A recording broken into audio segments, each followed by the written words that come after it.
നമസ്തേ. ജീവിതത്തിൽ പല സാഹചര്യങ്ങൾ വരുന്ന സമയത്ത് നമ്മൾ പല രീതിയിൽ പ്രതികരിക്കേണ്ടതായിട്ട് വരും. പക്ഷേ ഭൂരിഭാഗം ആൾക്കാർക്ക് ഉണ്ടാകുന്നൊരു പ്രശ്നം എന്ന് പറയുന്നത് അവരങ്ങനെ പറഞ്ഞപ്പോൾ അല്ലെങ്കിൽ അങ്ങനെ ചോദിച്ചപ്പോൾ എനിക്ക് കൃത്യമായിട്ടുള്ളൊരു മറുപടി കൊടുക്കാനായിട്ട് സാധിച്ചില്ലല്ലോ എന്ന് ചിന്തിക്കും. അപ്പോൾ ചിലപ്പോൾ അത് അവരുടെ ഒരു ചോദ്യത്തിന് മറുപടി കൊടുക്കാൻ സാധിച്ചിട്ടില്ലല്ലോ എന്നായിരിക്കാം. അല്ലെങ്കിൽ ചിലപ്പം അവർക്ക് വേണ്ടി എന്തെങ്കിലും സഹായം, അവർക്ക് എന്തെങ്കിലും അറിയാൻ ചോദിക്കുന്നതായിരിക്കാം. ചില സമയത്ത് നമ്മളോട് ചില ആളുകൾ നമ്മളെ ഓപ്പോസിറ്റ് നിർത്തിയിട്ട് ആക്രമിക്കുന്ന രീതിയിലുള്ള സംസാരങ്ങൾ ഉണ്ടാകുന്ന സമയത്ത് അതിന് ഉരുളയ്ക്കുപ്പേരി പോലെ മറുപടി കൊടുക്കാനായിട്ട് സാധിച്ചിട്ടില്ലല്ലോ എന്നൊക്കെ ഓർത്ത് നമ്മൾ പലപ്പോഴും വിഷമിക്കാറുണ്ട് എന്നുള്ളതാണ്. അപ്പോൾ ഈ പ്രതികരണം എന്ന് പറയുന്നത് പല ആളുകൾക്കും ജീവിതത്തിൽ കൺഫ്യൂഷൻ ഉണ്ടാക്കുന്നതായിട്ടുള്ള ഒരു കാര്യം തന്നെയാണ്. എപ്പോഴാണ് പ്രതികരിക്കേണ്ടതായിട്ട് വരുന്നത്? പ്രധാനമായിട്ടും നമ്മൾ കൃത്യമായിട്ട് പ്രതികരിച്ചില്ലല്ലോ എന്ന് നമ്മൾ ചിന്തിക്കുന്നത് പലപ്പോഴും നമ്മൾ പേടിക്കുന്ന ഒരു സമയത്ത്, അല്ലെങ്കിൽ നമുക്ക് ആശങ്ക ഉണ്ടാക്കുന്ന ഒരു സമയത്ത്, അല്ലെങ്കിൽ നമുക്ക് കൺഫ്യൂഷൻ ഉണ്ടാക്കുന്ന ഒരു സമയത്ത്, അല്ലെങ്കിൽ നമുക്ക് ദേഷ്യം ഉണ്ടാക്കുന്ന ഒരു സമയത്ത്, പ്രധാനമായിട്ടും ഫിയർ, ആങ്കർ, ഇങ്ങനെയൊക്കെയുള്ള ഏതെങ്കിലും ഇമോഷൻസ് നമ്മളിലേക്ക് അധികരിച്ച് വരുന്ന സമയത്താണ് നമുക്ക് ഇങ്ങനെ കൃത്യമായിട്ട് പ്രതികരിക്കാൻ സാധിക്കാതെ വരുന്നത്. അപ്പോൾ നമ്മൾ വിഷമിക്കും, നമുക്ക് കൃത്യമായിട്ട് റിയാക്ട് ചെയ്യാൻ സാധിച്ചില്ലല്ലോ. എന്തുകൊണ്ടാണ് സംഭവിക്കുന്നതെന്ന് വെച്ച് കഴിഞ്ഞാൽ, ഞാൻ പറഞ്ഞു ഇമോഷൻസ്, വികാരങ്ങളുടെ വേലിയേറ്റം നമ്മളിൽ ഉണ്ടാകുന്ന സമയത്ത് ഞാൻ മുൻപ് പല വീഡിയോകളിൽ സൂചിപ്പിച്ചിട്ടുണ്ട് സിമ്പതറ്റിക് ആൻഡ് പാരാസിമ്പതറ്റിക് നെർവസ് സിസ്റ്റത്തിനെ കുറിച്ച്, അല്ലെങ്കിൽ ഫൈറ്റ് ഓർ ഫ്ലൈറ്റ് റെസ്പോൺസിനെ കുറിച്ച്.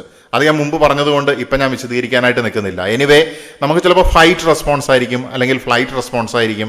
എന്ത് തന്നെയാണെങ്കിലും നമുക്ക് ആ സാഹചര്യത്തിൽ കൃത്യമായിട്ട് പ്രതികരിക്കാൻ കഴിയാതെ വരുന്നതിൻ്റെ പ്രധാന കാരണമെന്ന് പറയുന്നത് ഇമോഷൻ അല്ലെങ്കിൽ വികാരം ഓവർ റൂൾ ചെയ്യുന്നു നമ്മുടെ ലോജിക്കിനെ എന്നതുകൊണ്ടാണ്. അപ്പോൾ വികാരത്തിന് ഞാൻ മുൻപ് പറഞ്ഞിട്ടുണ്ട്, വികാരം എന്ന് പറയുന്ന സംഗതി ഒന്ന് കാം ഡൗൺ ആകണമെങ്കിൽ ഏതാനും സെക്കൻഡ് നമ്മുടെ തലച്ചോറിനൊന്ന് കൊടുത്തു കഴിഞ്ഞാൽ പെട്ടെന്നുള്ള നമ്മുടെ പൊട്ടിത്തെറികളെ നമുക്ക് നിയന്ത്രിക്കാനായിട്ട് സാധിക്കുമെന്നുള്ളത്. അപ്പോൾ പെട്ടെന്നുള്ള ആ മറുപടി കൊടുക്കുന്ന അവസ്ഥ, അല്ലെങ്കിൽ പൊട്ടിത്തെറിക്കുന്ന അവസ്ഥ, അല്ലെങ്കിൽ റിയാക്ട് ചെയ്യുന്ന അവസ്ഥ, അതിന് നമുക്ക് പ്രതികരിക്കാൻ കഴിഞ്ഞില്ലല്ലോ എന്നോർത്ത് നമ്മൾ ഒരിക്കലും ദുഃഖിക്കേണ്ട ആവശ്യമില്ല എന്നുള്ളതാണ്. അത് ഞാൻ ഇനി പറയുന്ന കാര്യങ്ങൾ കേൾക്കുന്ന സമയത്ത് വ്യക്തമായിട്ട് മനസ്സിലാവും. കാരണം ഫിയർ അല്ലെങ്കിൽ ആങ്കറിൽ നമ്മൾ കൊടുക്കുന്ന മറുപടി പലപ്പോഴും ഈ വികാരം വന്ന് ഇതിൻ്റെ ഇടയിൽ കയറുന്നത് കൊണ്ട് ലോജിക്ക് വളരെ ഫെയ്ഡായിട്ട് അല്ലെങ്കിൽ മങ്ങിയ അവസ്ഥയിലായിരിക്കും. അപ്പോൾ നമ്മൾ കുറച്ച് മറുപടി കൊടുക്കാൻ പറ്റിയില്ലെങ്കിലും നമുക്ക് വേറൊരു സംഗതി നമുക്ക് കിട്ടുന്നുണ്ട്. അതെന്താണ്? സമയം എന്ന് പറയുന്ന കാര്യമാണ്, അല്ലെങ്കിൽ ഡിലേ എന്ന് പറയുന്ന കാര്യമാണ്. ഏറ്റവും ഈ വികാരത്തിനെ അടക്കാനായിട്ട് നമ്മളെ സഹായിക്കുന്ന ഒരു സംഗതി തന്നെയാണ് സമയം എന്ന് പറയുന്നത്. സമയം എപ്പോഴും നമ്മളുടെ സുഹൃത്താണ്.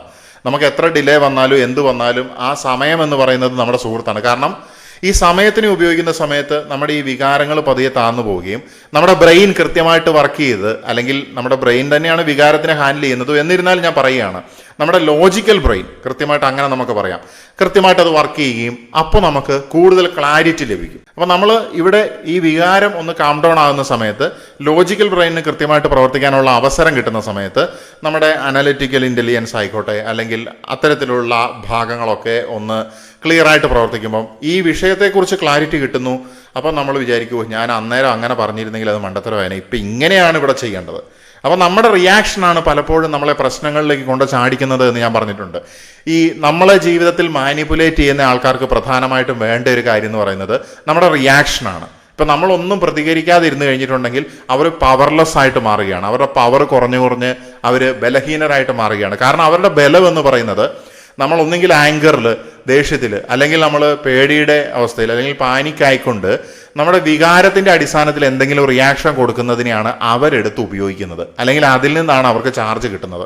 അപ്പം നമ്മളവിടെ കാമായിട്ട് നിന്നിട്ടുണ്ടെങ്കിൽ നമുക്ക് കൃത്യമായിട്ട് പ്രവർത്തിക്കാനുള്ള സമയം നമുക്ക് ലഭിക്കുകയാണ് എന്നുള്ളതാണ്. അപ്പോൾ നമ്മുടെ ബുദ്ധി, നമ്മുടെ സ്ട്രാറ്റജി അവിടെ വർക്ക് ചെയ്യുകയും തീർച്ചയായിട്ടും ഏത് വിധത്തിലുള്ള എതിരാളികളാണെങ്കിലും ഈ ഇൻ്റലിജൻസും സ്ട്രാറ്റജിയും കറക്റ്റായിട്ട് വർക്ക് ചെയ്യുന്ന സമയത്ത് നമുക്കവരെ ഓവർകം ചെയ്തുകൊണ്ട് നമ്മുടെ കർമ്മത്തിൽ ഫോക്കസ് ചെയ്ത് നമ്മൾ അവരെയല്ല ഫോക്കസ് ചെയ്യുന്നത്, നമ്മൾ കൂടുതൽ ബെറ്റർ ആകുകയാണ്. നമുക്ക് മറ്റുള്ള ആൾക്കാർ നമ്മുടെ ജീവിതത്തിൽ പ്രതിസന്ധികൾ കൊണ്ട് തരികയാണെങ്കിലും, അല്ലെങ്കിൽ നമ്മളെ തടഞ്ഞു വെക്കാൻ ശ്രമിക്കുകയാണെങ്കിലും ആ അവസരത്തിന് നമ്മൾക്ക് കൂടുതൽ ബെറ്റർ ആകാൻ എങ്ങനെ ഉപയോഗിക്കാം എന്നുള്ളത് ചിന്തിക്കുന്നിടത്താണ് നമ്മുടെ വിജയ പരാജയങ്ങളെ നിർണ്ണയിക്കുന്നത്. നമ്മളെ ഒരിക്കലും തകർക്കാൻ ആർക്കും ആവില്ല. എന്ത് പ്രതിസന്ധികൾ നമ്മുടെ മുന്നിലേക്ക് കൊണ്ടുവെക്കുകയാണെങ്കിലും അതിനെ നമുക്ക് നമ്മുടെ വിജയത്തിനായിട്ട് ഉപയോഗിക്കണം എന്നുള്ളൊരു മൈൻഡ് സെറ്റ് ഉള്ളൊരു വ്യക്തിനെ ഒരിക്കലും ബീറ്റ് ചെയ്യാനായിട്ട് പറ്റില്ല എന്നുള്ളതാണ്. കാരണം ആ വ്യക്തി ആ അവസരങ്ങളെ, ആ ബുദ്ധിമുട്ടുകൾ ഉണ്ടാകുന്നതായിട്ടുള്ള അവസരങ്ങളെ അയാളുടെ ജീവിതത്തിൽ ഉയർച്ചയ്ക്കായിട്ട് കൺവേർട്ട് ചെയ്യുമെന്നുള്ളതാണ്, ട്രാൻസ്ഫോം ചെയ്യുമെന്നുള്ളതാണ്. സെൽഫ് ട്രാൻസ്ഫോർമേഷൻ തന്നെ ഉപയോഗിക്കുകയാണ്. ഇപ്പോൾ ഫോർ എക്സാമ്പിൾ, നമ്മളെ സാമ്പത്തികമായിട്ട് ചില ആളുകൾ പ്രഷർ ചെയ്യുകയാണ് എന്ന് വിചാരിക്കുക. അപ്പോൾ എൻ്റെ മാസ വരുമാനം ഇത്ര മാത്രമേ ഉള്ളൂ എന്ന് വിചാരിക്കുക. അപ്പോൾ അപ്പോൾ ഈ പ്രഷർ വന്നതുകൊണ്ട് ചിലപ്പോൾ നമ്മൾ എന്ത് ചെയ്യും, ഇവർക്ക് ഇത്രയും കൊടുക്കേണ്ടതായിട്ട് വരും, അല്ലെങ്കിൽ ഞാൻ കൊടുക്കേണ്ട വരുമെന്ന് ചിന്തിച്ചിട്ട് അതിൻ്റെ മുകളിലുള്ള ഒരു ഏണിംഗ് ഉണ്ടാക്കാനായിട്ട് ഞാൻ ശ്രമിക്കുമ്പോൾ എൻ്റെ കപ്പാസിറ്റി വർദ്ധിക്കുകയാണ്, എൻ്റെ കഴിവ്, ഞാൻ അടച്ചു വെച്ചിരുന്ന എൻ്റെ പല വാതിലുകളും ഞാൻ തുറക്കുകയാണ്, എൻ്റെ ചിന്തകൾ കൂടുതൽ ബെറ്ററായിട്ട് മാറുകയാണ്. പക്ഷെ പല മനുഷ്യരും ചിന്തിക്കുന്നത് എന്താണ്, അവർക്ക് എങ്ങനെ കൊടുക്കാതിരിക്കാം, അല്ലെങ്കിൽ അവരെ എങ്ങനെ തടഞ്ഞു വെക്കാം, അങ്ങനെയാണ് ചിന്തിക്കുന്നത്. അപ്പോൾ നമ്മുടെ എനർജി മുഴുവൻ അങ്ങോട്ടേക്ക് വേസ്റ്റ് ആകുകയാണ്. നമ്മൾ സെൽഫ് ഇംപ്രൂവ്മെന്റിന് വേണ്ടി അല്ലെങ്കിൽ വളർച്ചയ്ക്ക് വേണ്ടി ശ്രമിച്ചുകൊണ്ടേ ഇരിക്കുക എന്നുള്ളതാണ്. എൻ്റെ ഒരു സുഹൃത്ത് ഇങ്ങനെ പല പ്രശ്നങ്ങളിൽ പെട്ട് ഇരിക്കുന്ന സമയത്ത് അയാൾ ഇങ്ങനെ വളരെ വിഷമം എൻ്റെ അടുത്ത് പറഞ്ഞു. ഞാൻ പറഞ്ഞു, ഒരിക്കലും വിഷമിക്കേണ്ട കാര്യമില്ല. ഇന്ന് നിങ്ങൾക്ക് മാസം 5000 രൂപയാണ് ഈ വിഷയങ്ങൾക്ക് മേലുള്ള ചെലവ് എന്നുണ്ടെങ്കിൽ, നിങ്ങൾ ഒരു വർഷം കഴിയുമ്പോഴത്തേനും നിങ്ങൾ എന്ത് ചെയ്യുക, നിങ്ങളുടെ ഇപ്പോഴത്തെ 15000 എന്നുള്ള വരുമാനത്തിനെ 50000 എന്നതിലേക്ക് ഉയർത്തുക എന്നാണ് ഞാൻ അദ്ദേഹത്തിനോട് പറഞ്ഞത്. അപ്പോൾ അദ്ദേഹം ശരിക്കും പറഞ്ഞു കഴിഞ്ഞാൽ അതിൽ ആശ്വസിക്കപ്പെട്ടു. അദ്ദേഹം മറ്റു വഴികൾ എങ്ങനെ കൂടുതൽ ബെറ്റർ ആക്കാം, സാമ്പത്തികമായിട്ടും മാനസികമായിട്ടും ശാരീരികവുമായിട്ടും ഒക്കെ എങ്ങനെ നമുക്ക് നന്നാകാം എന്നുള്ള രീതിയിലേക്ക് അയാളുടെ ചിന്ത മാറി എന്നുള്ളതാണ്. വളരെ മഹത്തരമായിട്ടുള്ളൊരു വിജയത്തിൻ്റെ ഒരു സ്റ്റെപ്പാണ് അയാൾ ആ സമയത്ത് എടുത്തത് എന്നുള്ളതാണ്. നമ്മളെല്ലാവരും അയാളെ പോലെ ഈ ഒരു കാര്യത്തിലേക്ക് നമ്മളെ മാറ്റാനായിട്ട് സാധിക്കുവാണെങ്കിൽ തീർച്ചയായിട്ടും തടസ്സങ്ങൾ നമുക്കൊരു തടസ്സങ്ങളല്ല എന്നുള്ളതാണ്. സമയം കിട്ടുന്ന സമയത്ത് നമുക്ക് ക്ലാരിറ്റി കിട്ടും, അതുപോലെ തന്നെ സിറ്റുവേഷൻ ക്ലിയർ ആകും. ആ സമയത്ത് നമുക്ക് കൃത്യമായിട്ട് മുന്നോട്ട് നടക്കാനായിട്ട് സാധിക്കും. ഏതൊരു വ്യക്തിയും ഏതൊരു പ്രശ്നത്തിലായാലും ഇൻസ്റ്റന്റ് റിയാക്ഷൻ കൊടുക്കുകയാണെങ്കിൽ അയാൾ ഡാമേജ് ആകുകയാണ്. അയാൾക്ക് തന്നെയാണ് അവിടെ ഡാമേജ് വരുന്നത്. പിന്നെ അയാൾ ആ ഡാമേജ് കൺട്രോൾ ചെയ്യണം, ഇമേജ് കറക്റ്റായിട്ട് മെയിൻറ്റെയിൻ ചെയ്യണം. ഇങ്ങനെ അയാളുടെ എനർജി അങ്ങോട്ട് മാറിപ്പോവാണ്. അപ്പോൾ ഇൻസ്റ്റന്റ് റിയാക്ഷൻ കൊടുക്കുന്ന സമയത്ത് പലപ്പോഴും തിരിച്ചും റിയാക്ഷൻ കിട്ടും. അത് ചിലപ്പോൾ ഫൈറ്റിലേക്ക് പോകും. നമ്മുടെ ഓപ്പോസിറ്റ് നിൽക്കുന്ന കക്ഷിക്ക് അവരുടെ നിലവാരത്തിലേക്ക് താഴ്ത്തുക, നമ്മളെയും കൂടി അവരുടെ നിലവാരത്തിലേക്ക് താഴ്ത്തുക എന്നായിരിക്കും ചിന്തിക്കുന്നത്. ഒരു ഫൈറ്റാണ് ഫൈറ്റ്, അല്ലെങ്കിൽ മറ്റെന്തെങ്കിലും ഒരു നാണംകെട്ട പരിപാടിയാണെങ്കിൽ അത് ഇവനെ കൊണ്ട് അല്ലെങ്കിൽ ഇവളെ കൊണ്ടും കൂടി അതും കൂടെ ചെയ്യിപ്പിക്കുക, അവൻ്റെ നിലവാരത്തിലേക്ക് അല്ലെങ്കിൽ അവളുടെ നിലവാരത്തിലേക്ക് താഴ്ത്താനാണ് ശ്രമിക്കുന്നത്. അപ്പം നമ്മൾ ഇൻസ്റ്റന്റ് റിയാക്ഷൻ ചെയ്യാതിരിക്കുന്ന സമയത്ത് അവരുടെ ഈ സ്ട്രാറ്റജി പൊളിയുവാണ്. അപ്പോൾ ഒരിക്കലും നമ്മൾ ഒരാൾ ദേഷ്യപ്പെടുമ്പോൾ ഇൻസ്റ്റന്റ്ലി തിരിച്ചടിച്ചില്ലല്ലോ എന്നോർത്ത് ഒരിക്കലും നമ്മൾ വിഷമിക്കേണ്ട കാര്യമില്ല എന്നുള്ളതാണ്. കാരണം അയാളുടെ നിലവാരത്തിലേക്ക് നമ്മളെ ഇറക്കാനുള്ള അയാളുടെ ശ്രമത്തിനെ നമ്മൾ പരാജയപ്പെടുത്തി എന്നുള്ളതാണ്. അതാണ് ബ്രില്യൻ്റ് ആയിട്ടുള്ളൊരു മനുഷ്യന് അവിടെ കാണാനായിട്ട് സാധിക്കുന്നത്. അടുത്തായിട്ടുള്ളത് ഇങ്ങനെയുള്ള മാനിപ്പുലേറ്റേഴ്സിന്റെ ഫസ്റ്റ് ഇംപ്രഷൻ. നമ്മൾ ഫസ്റ്റ് ഇംപ്രഷൻ ബെസ്റ്റ് ഇംപ്രഷൻ എന്ന് പറയുമെങ്കിലും ഇങ്ങനെ മാനിപ്പുലേറ്റ് ചെയ്യുന്ന ആളുകളെ സംബന്ധിച്ചിടത്തോളം അവർ കംപ്ലീറ്റ്ലി ഫേക്ക് ആയിട്ടുള്ളൊരു പേഴ്സണെ ആയിരിക്കും പുറത്ത് കാണിക്കുന്നത്. അപ്പോൾ അത് കാണുമ്പോൾ നമുക്കുണ്ടാകുന്ന ഫസ്റ്റ് ഇംപ്രഷൻ ബെസ്റ്റ് ഇംപ്രഷൻ ആയിക്കോണമെന്ന് യാതൊരു നിർബന്ധവും ഇല്ല. തെറ്റായിട്ടുള്ള ഇംപ്രഷൻ ആകാനുള്ള സാധ്യത വളരെ അധികമാണ് ഈ മാനിപ്പുലേറ്റേഴ്സിൻ്റെ പ്രവർത്തികളെ സംബന്ധിച്ചിടത്തോളം. അപ്പോൾ നമ്മൾ അയാളെ ഫസ്റ്റ് ഇംപ്രഷൻ്റെ ഭാഗത്ത് നമ്മൾ റിയാക്ഷൻ കൊടുക്കുവാണെങ്കിൽ നമ്മളെന്തായി, തെറ്റായിട്ടുള്ള ഇംപ്രഷൻ്റെ ഭാഗത്ത് നമ്മൾ കൊടുത്ത റിയാക്ഷനും തെറ്റായിട്ട് മാറുകയാണ്. അപ്പോൾ ഈ മാനിപ്പുലേറ്റേഴ്സ് അവിടെ വീണ്ടും വിജയിക്കുകയാണ്. അപ്പോൾ അവരെ നമ്മൾ ഓവർകം ചെയ്യണമെന്നുണ്ടെങ്കിൽ നമ്മൾ കുറച്ച് ഡിലേ എടുത്തു കഴിഞ്ഞിട്ടുണ്ടെങ്കിൽ നമുക്ക് വ്യക്തമായിട്ട് അവരുടെ കപടമുഖം പുറത്തു വരുന്നത് കാണാനായിട്ട് സാധിക്കും. അതുകൊണ്ട് ഞാൻ പറയുകയാണ്, ഒബ്സർവ് ബിഫോർ റെസ്പോണ്ട്. അതായത് നിരീക്ഷിക്കുക, പ്രതികരിക്കുന്നതിന് മുമ്പ് കൃത്യമായിട്ട് നിരീക്ഷിക്കുക. കാരണം മാനിപ്പുലേറ്റേഴ്സിന് റിയാക്ഷൻ തന്നെയാണ് വേണ്ടത്. അവർ നമ്മളെ എപ്പോഴും ട്രിഗർ ചെയ്തുകൊണ്ടിരിക്കും. കാരണം അവർക്ക് നമ്മളുടെ റിയാക്ഷനെ പ്രതിയെ മാത്രമേ നമ്മളെ തകർക്കാനായിട്ട് സാധിക്കുകയുള്ളൂ. നമ്മുടെ റിയാക്ഷനാണ് അവരുടെ വിജയം എന്നുള്ളത് നമ്മൾ മനസ്സിലാക്കേണ്ടിയിരിക്കുന്നു. അപ്പോൾ നമ്മളുടെ ആക്ഷൻ എന്ന് പറയുന്നത് നോ ആക്ഷൻ എന്നുള്ളതാണ്. സംടൈംസ് എന്തെങ്കിലും ആക്ഷൻ ചെയ്യുക എന്നതിനേക്കാൾ ബുദ്ധിമുട്ടാണ് ഒരാക്ഷനും ചെയ്യാണ്ടിരിക്കുക എന്നുള്ളത്. ഇപ്പം നമ്മളോട് ആരെങ്കിലും മോശമായിട്ട് പറഞ്ഞു അല്ലെങ്കിൽ മോശമായിട്ട് പ്രവർത്തിച്ചു, ഇന്നത്തെ കാലത്ത് എല്ലാവരും സ്റ്റാറ്റസ് ഒക്കെ ഇടുന്നതാണ്. അപ്പോൾ നമ്മൾ എന്ത് ചെയ്യും, അതുമായിട്ട് ബന്ധപ്പെട്ട സ്റ്റാറ്റസ് ഒക്കെ ഇടാനായിട്ട് നമ്മൾ ശ്രമിക്കുക എന്നുള്ളതാണ്. അല്ലെങ്കിൽ അതിനുള്ള മറുപടി എന്നൊക്കെയുള്ള രീതിയിൽ, അല്ലെങ്കിൽ മറ്റുള്ള ആൾക്കാരെയൊക്കെ എക്സ്ക്ലൂഡ് ചെയ്തിട്ട് ഇവരെ മാത്രം വെച്ചിട്ടൊക്കെ ചിലപ്പോൾ സ്റ്റാറ്റസ് ഇടും. പക്ഷേ ഞാൻ പറയുന്നത് എന്താണെന്ന് വെച്ച് കഴിഞ്ഞിട്ടുണ്ടെങ്കിൽ ഒരു രീതിയിലുള്ള റിയാക്ഷൻ്റെ ആവശ്യമില്ല. നിങ്ങളുടെ ഭാഗത്താണ് ന്യായം, നീതി, ധർമ്മം ഇത് ഉള്ളതെങ്കിൽ വിജയം തീർച്ചയായിട്ടും നിങ്ങളുടെ ഒപ്പം തന്നെ വരും. നിങ്ങളുടെ കൂട്ടുകാരനാണ് സമയം അല്ലെങ്കിൽ ഡിലേ എന്നുള്ളത്. അപ്പോൾ ആ സമയത്തിനോടൊപ്പം നിങ്ങളുടെ സ്ട്രാറ്റജിയും ഇൻ്റലിജൻസും ഉപയോഗിച്ചിട്ട് നിങ്ങൾ കൃത്യമായിട്ടുള്ള രീതിയിൽ സ്ട്രാറ്റജിക്കലായിട്ട് നിങ്ങളുടെ കാര്യങ്ങൾ നിങ്ങൾക്ക് ചെയ്യാൻ പറ്റുവാണെങ്കിൽ ഇവർ ചെയ്ത പ്രവൃത്തികളൊക്കെ നിഷ്പ്രഭമായിട്ട് പോകുന്നതിന് സമയം നമുക്ക് കാണിച്ചു തരുമെന്നുള്ളതാണ്. സമയം ഒരു ഫ്യൂവലായിട്ട് വർക്ക് ചെയ്യുമെന്നുള്ളതാണ്. അതുപോലെ തന്നെ ഡിലേഡ് റെസ്പോൺസ് എന്ന് പറയുന്നത് ഒരു പവർ സിഗ്നലാണ്. കാരണം കാമായിട്ടുള്ള ആൾക്കാരെ എല്ലാവരും റെസ്പെക്റ്റ് ചെയ്യുമെന്നുള്ളതാണ്. അപ്പോൾ എന്തെങ്കിലും ഒരു കാര്യം ആരെങ്കിലുമൊക്കെ പറയുമ്പോൾ എടുത്തു ചാടുന്ന ഒരു വ്യക്തിനേക്കാളും അത് കേട്ടിട്ട് കാമായിട്ട് നിൽക്കുന്ന ഒരു വ്യക്തിനെ ആളുകൾ അത്ര ഇമ്പോർട്ടൻസോട് കൂടി നോക്കിക്കാണുമെന്നുള്ളതാണ്. കാരണം ഇവൻ്റെ അടുത്ത് ഇങ്ങനെയുള്ള വിക്രിയകളൊന്നും ഫലിക്കുകയില്ല എന്നുള്ളത് ആളുകൾക്ക് മനസ്സിലാവും.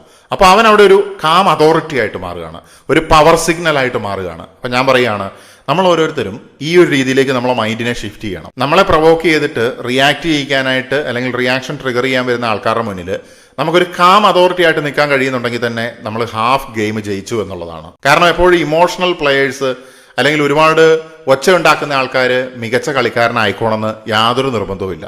കൃത്യമായിട്ട് അവസരം നോക്കിയിരുന്നിട്ട് കൃത്യമായിട്ട് ഗോൾ അടിക്കുന്നവനാണ് നല്ല കളിക്കാരൻ എന്ന് നമുക്ക് പറയാനായിട്ട് സാധിക്കുന്നത്. സ്പോർട്സ് സൈക്കോളജി എന്ന് പറയുന്ന സൈക്കോളജിയുടെ ഒരു ഭാഗമുണ്ട്. അപ്പോൾ അവിടെയുള്ള ചില പഠനങ്ങളിലൊക്കെ കണ്ടെത്തിയിട്ടുള്ളത് വളരെ അഗ്രസീവായിട്ട് ഈ ഗ്രൗണ്ടിൽ ഒത്തിരി ഒച്ചയും ബഹളവും ചാട്ടവും ഓട്ടവും ദേഷ്യപ്പെടലും അഗ്രഷനും ഒക്കെ ആയിട്ട് കളിക്കുന്ന വ്യക്തിനേക്കാളും കൂടുതൽ നന്നായിട്ട് പെർഫോം ചെയ്യുന്നത് ശാന്തനായിട്ട് തീരെ സൈഡിലിരിക്കുന്നവനല്ല, ഈ മിഡിലിൽ നിൽക്കുന്ന ആളുണ്ടല്ലോ.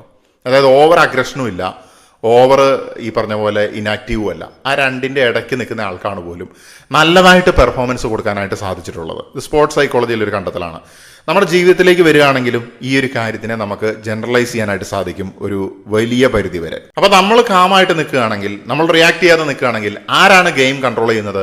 നമ്മൾ തന്നെയാണ് അവിടെ യഥാർത്ഥത്തിൽ ഗെയിം കൺട്രോൾ ചെയ്യുന്നത്. മറ്റേ ആൾക്കാർ എന്ത് ചെയ്യാണ്? വെറുതെ കളിക്കുകയാണ്. കളി ഇങ്ങനെ നടന്നുകൊണ്ടേയിരിക്കും. ഞാൻ പറയുകയാണ്, ഈ പാവകളിയിലെ പാവയാകുന്നതിന് പകരം ആ പപ്പറ്റ് മാസ്റ്ററായിട്ട് മാറുക എന്നുള്ളതാണ് ഏറ്റവും പ്രധാനപ്പെട്ട കാര്യം. അവസാനമായിട്ടുള്ള കാര്യം, നമ്മൾ പറയുന്ന വാക്കുകൾ നമുക്ക് തിരിച്ചെടുക്കാനായിട്ട് സാധിക്കുന്ന ഒരു കാര്യമല്ല. അപ്പം നമ്മൾ മിസ്റ്റേക്കായിട്ട് എന്തെങ്കിലും പറഞ്ഞിട്ടുണ്ടെങ്കിൽ ആ മിസ്റ്റേക്ക് അവിടെ നിലനിൽക്കുമെന്നുള്ളതാണ്. അത് നമുക്ക് തിരിച്ചെടുക്കാനായിട്ട് സാധിക്കുന്നില്ല. അതുകൊണ്ട് നമ്മൾ ആദ്യം ചിന്തിക്കുക, പിന്നെ സംസാരിക്കുക എന്നുള്ള നിലയിലേക്ക് നമ്മളുടെ തന്നെ മൈൻഡിനെ ഒന്ന് മോഡിഫൈ ചെയ്ത് കഴിഞ്ഞാൽ ഒരുപാട് പ്രശ്നങ്ങളെ നമുക്ക് ഓവർകം ചെയ്ത് മുന്നോട്ട് പോകാനായിട്ട് സാധിക്കും.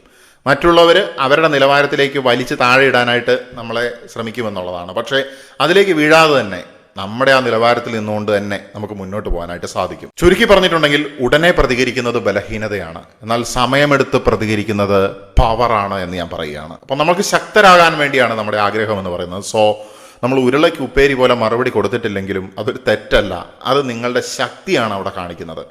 നമ്മൾ ചെയ്യേണ്ട സമയത്ത് ചെയ്യേണ്ട കാര്യങ്ങളെ ബുദ്ധിപരമായിട്ട് ചെയ്യുന്നു, വികാരത്തിൻ്റെ അടിസ്ഥാനത്തിലല്ല. അങ്ങനെയുള്ള ആളുകളാണ് കളിക്കാരനല്ല, കളി ജയിക്കുന്നവനല്ല, കളിയെ തന്നെ നിയന്ത്രിക്കുന്നവനായി മാറുന്നത് എന്നുള്ളതാണ്. സോ ഒരു പ്ലെയർ ആകുന്നതിന് പകരം, ഒരു ഗെയിമർ ആകുന്നതിന് പകരം ഒരു ഗെയിം ചേഞ്ചർ അല്ലെങ്കിൽ ഒരു ഗെയിം ക്രിയേറ്ററായിട്ട് മാറുക എന്ന് ആശംസിച്ചുകൊണ്ട് നമ്മുടെ ജീവിതയാത്ര ഒരു കാം അതോറിറ്റിയോടുകൂടി നമുക്ക് മുന്നോട്ട് കൊണ്ടുപോകാനായിട്ട് സാധിക്കട്ടെ എന്ന് പറഞ്ഞുകൊണ്ട് തൽക്കാലത്തേക്ക് തുടരുവാൻ വേണ്ടിയിട്ട് നിർത്തുകയാണ്. നമസ്തേ.